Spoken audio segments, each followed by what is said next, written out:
ملاحظہ فرمائیں ناول لگن سے ایک اقتباس۔ اس ناول کو بشریٰ رحمان نے وطن کی بہو بیٹیوں کے نام کیا ہے۔ یہاں ایسا ترازو ہے جہاں اخلاق اور دولت برابر بٹی ہوئی نہیں ہوتی، بلکہ ترازو کے ایک پلڑے میں آفاق کے اخلاق مینرز ہیں تو دوسری طرف ضدی، سرپھری، فلک ناز فلکی، جس کے ماں اور باپ امیر اور کبیر ہونے کے علاوہ سوسائٹی کے فرائض اور بزنس کے چلانے میں اتنے مصروف تھے کہ انہیں کبھی ضدی بیٹی کی چھوٹی سی چاہ بھی نظر نہیں آئی، اور ایسے حالات میں آفاق اور فلکی کی جب شادی ہوئی تو آفاق سے وابستہ فلکی کی امیدیں ریزہ ریزہ ہو گئیں، مگر اس نے بھی ٹھان رکھا تھا کہ وہ اپنی صلاحیتیں منوا کر رہیں گی۔ تو آئیے ناول سے ایک اقتباس سنیں۔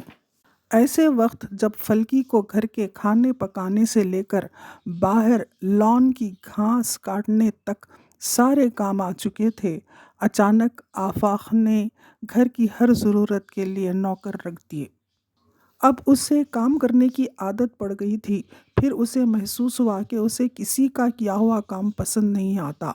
گویا عبدالکریم کھانا اچھا پکاتا تھا مگر مسالہ ضرورت سے زیادہ بھون دیتا تھا، جس سے سالن کا رنگ سیاہ ہو جاتا، اور سیاہ رنگ کا سالن کتنا بھی لذیذ کیوں نہ ہو کوئی بھی پسند نہیں کرتا۔ طفیل جھاڑ پونچھ کرتے وقت چھوٹی چھوٹی چیزیں اپنی جگہ سے نہیں ہٹاتا تھا، سو ان کے نیچے گرد رہ جاتی۔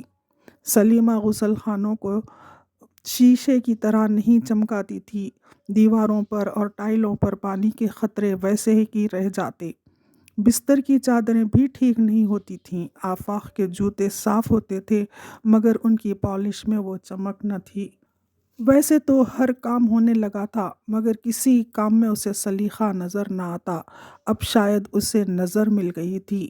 تب اسے خیال آتا کہ نوکر کبھی گھر کو نہیں بسا سکتے، جتنے زیادہ نوکر گھر میں ہوتے ہیں اتنی گڑبڑ زیادہ ہوتی ہے، کام زیادہ بگڑتا ہے، ہر کوئی ذمہ داری دوسروں پر ڈال دیتا ہے۔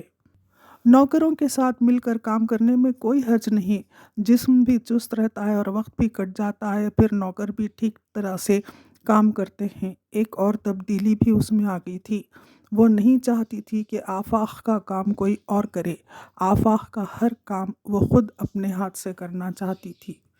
اس افسانے کے ذریعے پڑھنے والوں کو یہ بتایا گیا ہے کہ سالن زیادہ بھوننے سے لذیذ تو ہوتا ہے لیکن اس کا رنگ سیاہ نہ ہو جائے۔ جھاڑ پونچھ کرتے وقت چھوٹی چھوٹی چیزیں اپنی جگہ سے ضرور ہٹانی چاہیے ورنہ وہاں گرد رہ جائے گی۔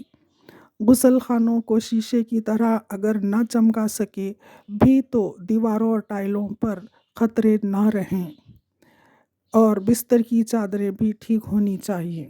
تو یہ وہ دور تھا جب اردو نے عروج دیکھا تھا۔ اب ایسی نہ ناولیں ہیں اور نہ ایسے لکھنے والے، بس مجھے یاد ہے ذرا ذرا۔